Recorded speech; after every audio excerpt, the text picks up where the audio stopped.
This is Black Wall Street Chronicles, and we're back at it again. Thank you for listening to my podcast. I took a short break before I started a new episode. Today, we're going to talk about Brett Favre, and we're going to talk about the Mississippi scandals. Now, there's a lot going on in Mississippi. Not only we have the Brett Favre and the welfare scandal, we also have Jacksonville, Mississippi, the state capital, seen to have poisonous water. Seems to be a very infrastructure problem that's going on in the state of Mississippi. And it's interesting because Mississippi is considered to be the poorest state in the United States of America. So this could be a symptom of classism, or it could be a symptom of racism. Who knows? But before we get started on this episode, I would like to make some announcements. I'm currently have been monetized on YouTube. If you want to, you can watch this live stream of my podcast on my YouTube page, Pain 308 TV. That's Pain 308 TV, PIAN 308 TV. So you can watch this podcast episode. Also, you can follow me on Instagram, BlackKage840. If you go on my bios on my Instagram, you'll see all of my other links. So you can follow up on the newest episodes and the newest deals that I have coming up. So, alright, let's get started.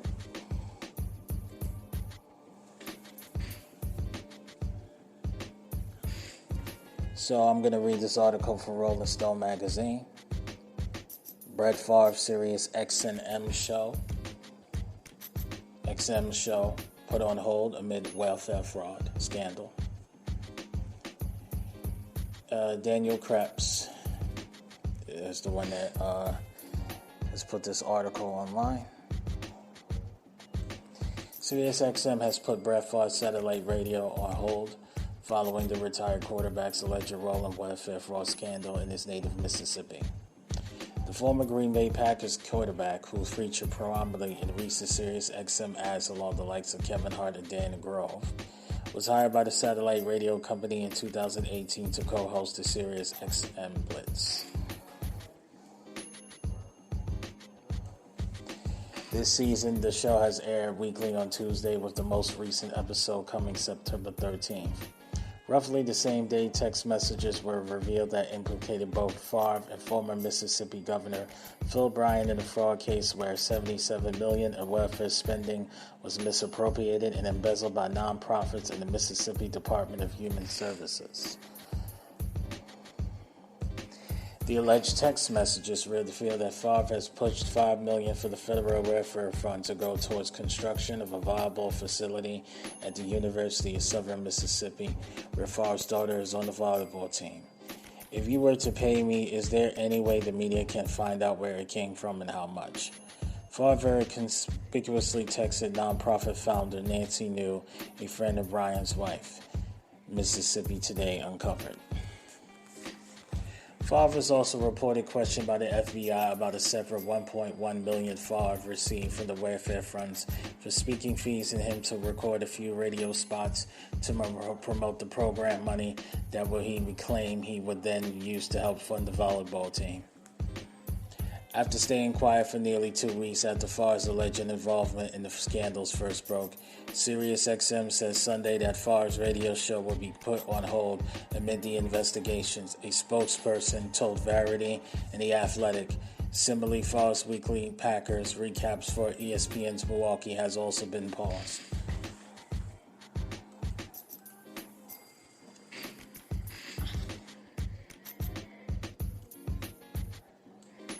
Both Nancy New and former Mississippi Department of Human Services Executive Director John Davis had pleaded guilty to federal charges of conspiracy and fraud for their role in the $77 million embezzlement, the largest public fraud case in Mississippi history. Earlier this week, Davis was sentenced to 32 years in prison on the charges. While Favre has not been charged in connection to the welfare fraud, the Justice Department is still investigating the case. Brett Favre has been honorable throughout the whole thing, Favre's lawyer told Mississippi Today earlier this month, adding that the Football Hall of Famer did not know that the money for the volleyball stadium came from the funds set aside for the temporary assistance for needy families and the Emergency Food Assistance Program. On Saturday, Jon Stewart also tackled a scandal on the Problem podcast.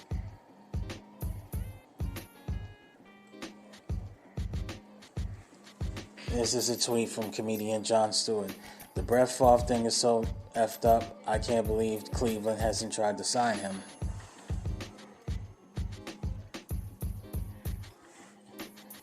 I guess that's supposed to be funny. I don't get it. Anyway, this is the article from Brett Favre, Sirius XM, from Rolling Stone magazine, from Daniel Krebs. You can go on the Rolling Stone Entertainment and you can actually find the article yourself. Read it to get more information. So I'm going to read some more articles to see if we can get a different story or something new.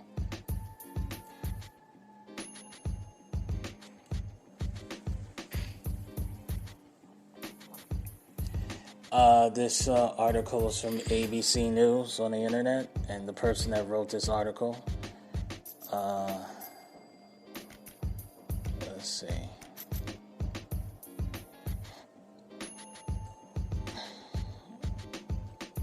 This is a video. No, I'm not going to play a video. Let's see if I can get another article.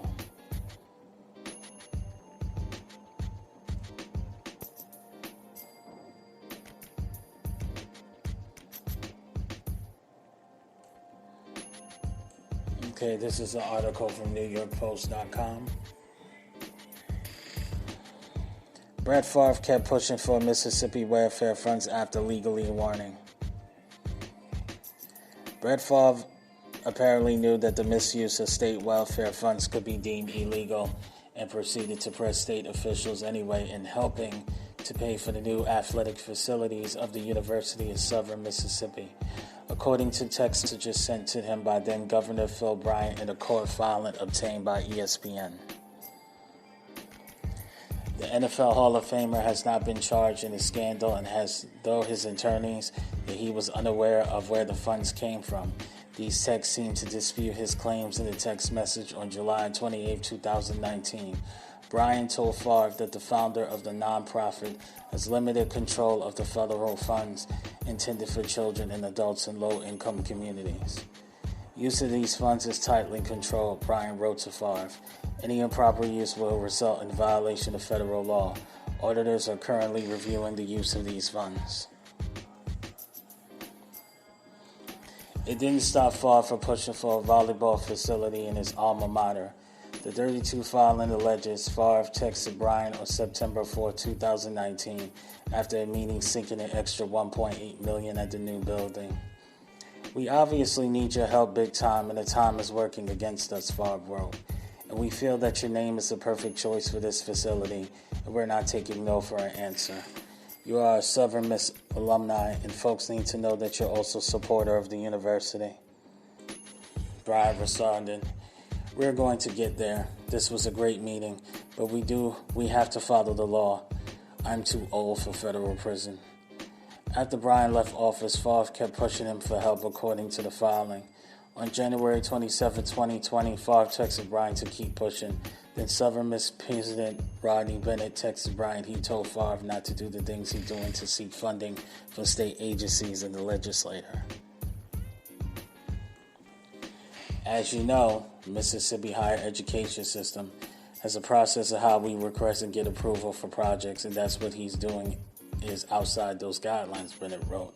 I will see for the umpteenth time if we can get him to stand down. The bottom line, he has personally guaranteed the project, and on his word and handshake we proceeded. It's time for him to pay up. It's just really that simple. Bryant responded, maybe he wants the state to pay off his promises. Like all of us, I like Brett. He's a legend, but he has to understand what a pledge means.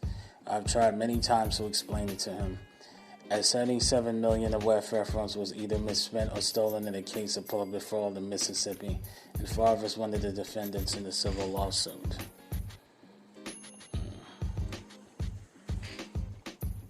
Yeah, so it says in this article by Zach Breiser that Brett Favre was warned that he could be federally prosecuted in misusing the funds, and he did not follow a proper protocol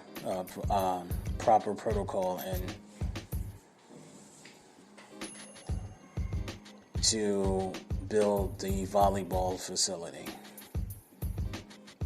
Alright, so what I'm going to do is I'm going to read exactly who Brett Favre is, just in case the audience don't know. You know, when I was a young man, Brett Favre was actually my favorite quarterback. So, this is kind of disheartening that he's involved in nonsense like this.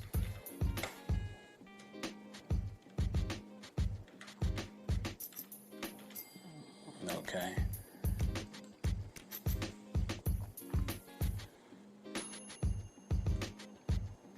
So I'm going to read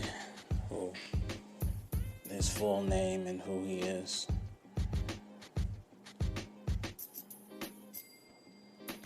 So, Brett Lorenzo Favre is his name, and he was born October 10th, 1969. He is a former American football quarterback who played for the National Football League for 20 seasons, apparently with the Green Bay Packers. Favre had 321 consecutive starts from 1992 to 2010, including 297 regular season games, the most in league history. He was also the first NFL quarterback to achieve 70,000 yards, 10,000 passes, 6,000 completions, 500 touchdowns, and 200 wins, and victories over all 32 teams. Favre played college football in southern Mississippi and was selected in the second round of the 1991 NFL Draft by the Atlanta Falcons, where he spent one season as a backup. Traded to the Packers, he became their starter early in the 1992 season and revitalized a franchise that had not been in period decline since the late 1960s. During his 16 seasons with Green Bay, he led the team to 11 playoff appearances, 7 division titles, 4 NFC championships, and 2 consecutive Super Bowl appearances, and 1 championship title in Super Bowl 31. The team's first in nearly 3 decades. Favre was traded in 2008 to the New York Jets, where he played 1 year and finished vital 2 seasons with the Minnesota Vikings. The 2009 campaign for the Vikings saw him guide to a division title and NFC champion game appearance, while having one of his strongest statistical seasons. At the time of retirement, Favre was the NFL leader in passing yards, passing touchdowns, and quarterback wins. He has held the league records for interceptions and fumbles. In addition to his consecutive starts from 1995 to 1997, he was named Most Valuable Player 3 times, the most the award was consecutively received. Favre also received 11 Pro Bowls and 3 first-team All-Pro selections. He was included to the Pro Football Hall of Fame in 2016.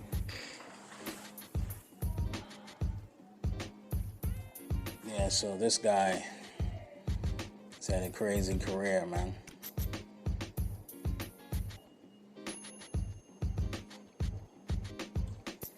Yeah, well, I'm going to tell you about his numbers where he was the All-Pro NFL MVP, 1995, 1996, and 1997. Okay, in 1995, he had 38 touchdowns and 13 interceptions. His quarterback rating was 99.5. Impressive. 1996 is the year he won the Super Bowl. He had 39 touchdowns and 13 interceptions. In 1997, he had 35 touchdowns and 16 interceptions. Yeah, so this guy, he's an Iron Man quarterback. He's won 3 and All-Pro NFL MVPs, and he's won 1 Super Bowl. This guy was a beast, man. I remember watching Brett Favre play, and the thing is, he had a cannon arm. He used to throw football so hard that when wide receivers catch his passes, it actually either dislocate or broke their fingers, man. Drew had a cannon arm. You basically call him the Nolan Ryan of the NFL, man. Boy. The thing is, Brett Favre looks really old. Looks like he's 70 years old. That's why he got beat up. He really took a lot of punishment and took a lot of hits when he was in the NFL, man. Boy. Yeah, so it's crazy that him and the former governor will be involved in nonsense like this. But this is not the only thing that Mississippi is involved in. Like I said earlier, the capital of Jackson, Mississippi is, they have poisonous water. And because, they're not doing what they're supposed to do. So I'm going to read some articles on that and give my opinion.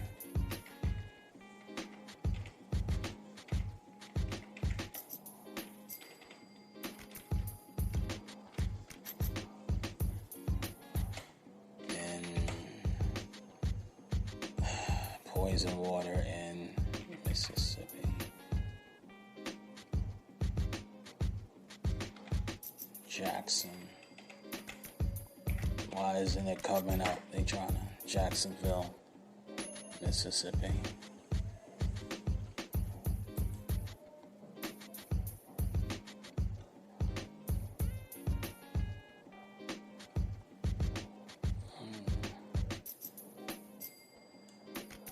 Here's an article. Jacksonville students collected bottled water for Jackson, Mississippi.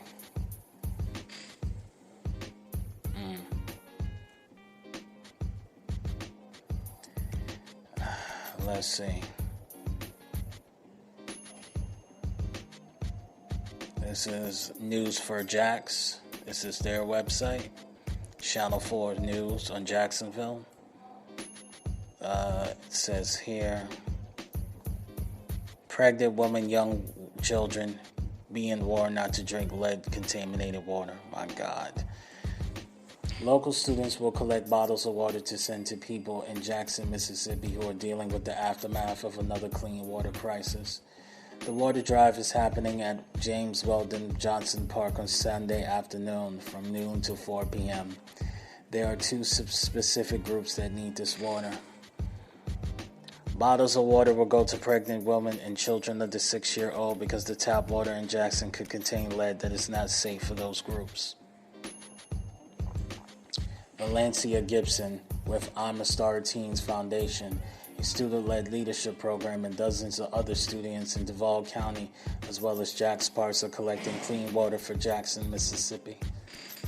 If Jacksonville, Florida ever goes through this, I will want someone to care enough to donate water for us, said Gibson, a senior at Ribault High School. Put yourself in their shoes. They cannot take showers. They cannot wash their hands. About 150 Jackson residents were under a nearly 2-month-long boil water advisory after heavy rain damaged its main water treatment facility. That ended last week, but the state health department of officials said pregnant women and children younger than 6 should be careful. The system could contain lead, even if it's low level. According to the Centers for Disease Control Prevention, lead poisoning or exposure can lead to brain or nervous system damage, so growth or development, as well as learning, behavior, hearing, or speech problems. Rains High School principal Vincent Hall is bringing several students from his school to help with the bottled water drive Sunday. Our students are in a community where we receive a lot of support from our local community, and our alumni hall said, I would like for them to understand that in order to receive, the value is really in giving.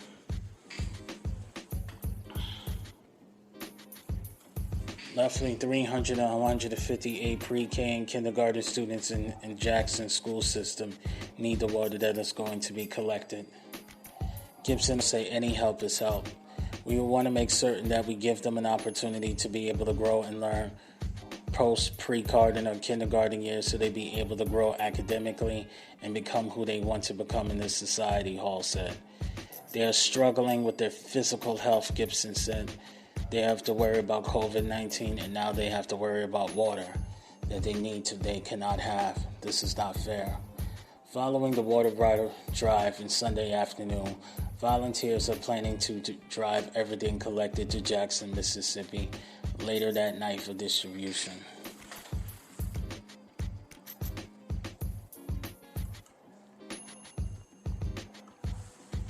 Man, they have lead in the water?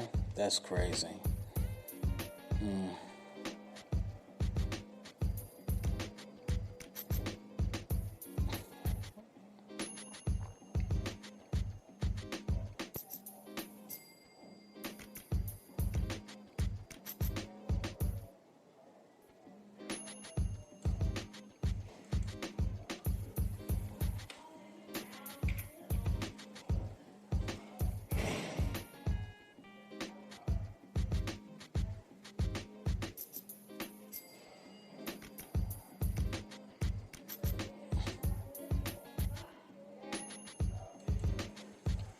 Here, this is a good article. The water crisis in Jackson follows years of failure to fix an aging system.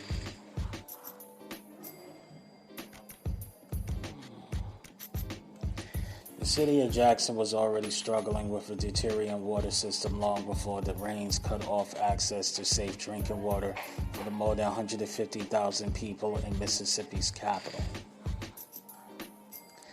For years, residents of the majority black city has been endured everything from service disruptions and recurring boil water advisories to concern over contaminants like lead and E. coli bacteria, thanks to failures to upgrade Jackson's aging infrastructure. With the city now under the state of emergency, officials are scrambling to distribute bottled water to tens of thousands of people in a city where roughly 1 in 4 people live in poverty. Amid the fledgling response, officials have sent mixed signals about how long it may take to restore service. City officials have said it could be days, but Governor Trey Reeves said it's been unclear exactly how long it will take.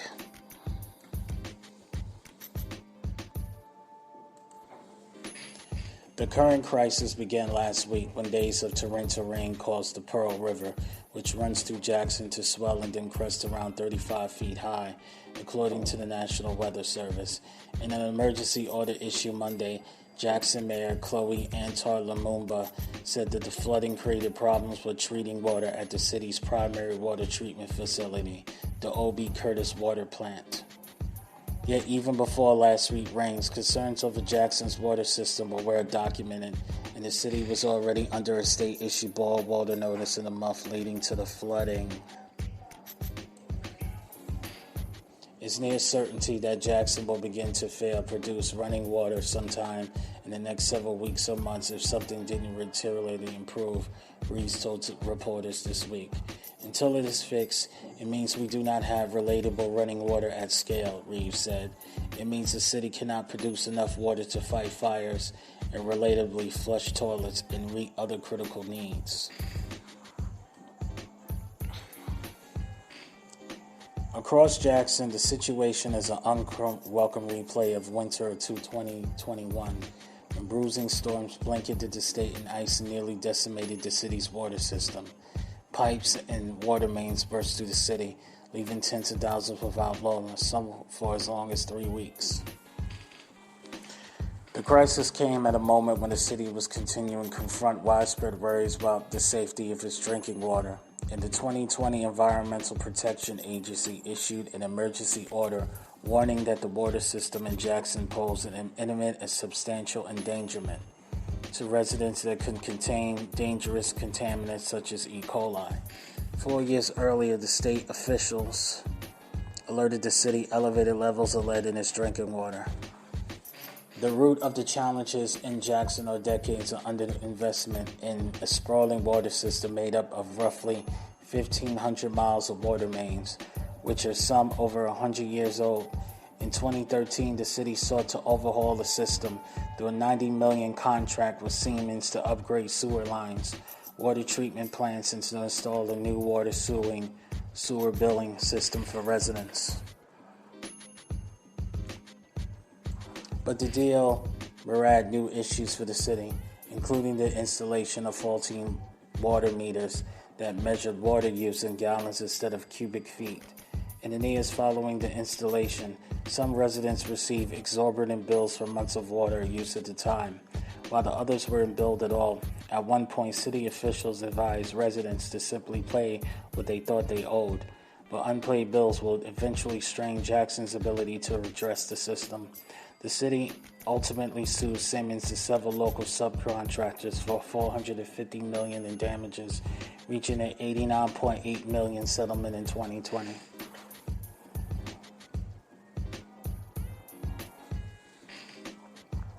The city is also unable to fully chip away at its service backlog, in part when a drinking population has left it with a tax base that's roughly 20% smaller today than it was in 1980. At the same time, it has struggled to secure state infrastructure funding. Last year, at least 2 bills aimed at helping raise money for water system repairs died in legislature. And in June 2020, Reeves, a Republican, vetoed bipartisan legislation designed to help residents with overdue water bills in turn, would have enabled the city to collect sorely needed water revenue. In vetoing the bill, the governor acknowledges that the residents got overcharged in the past, but the state legislation would allow politicians to say that individuals are not responsible for paying the water bill. Reed said there was no safeguards in place to ensure aid and will go only to impoverished or the needy. Mayor Lumumba has estimated that modernizing the city's infrastructure could cost such as $2 billion. Mississippi received $75 million for the federal infrastructure bill signed by President Biden last year for water and sewage needs. But the money is for the entire state, not Jackson alone. So, it costs $2 billion to fix the Jacksonville, Mississippi infrastructure, and it seems that President Joe Biden only gave them pocket change. Sad.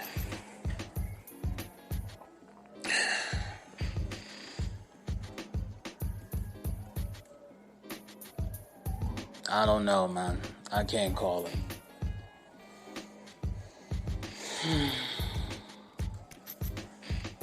Can't call it at all.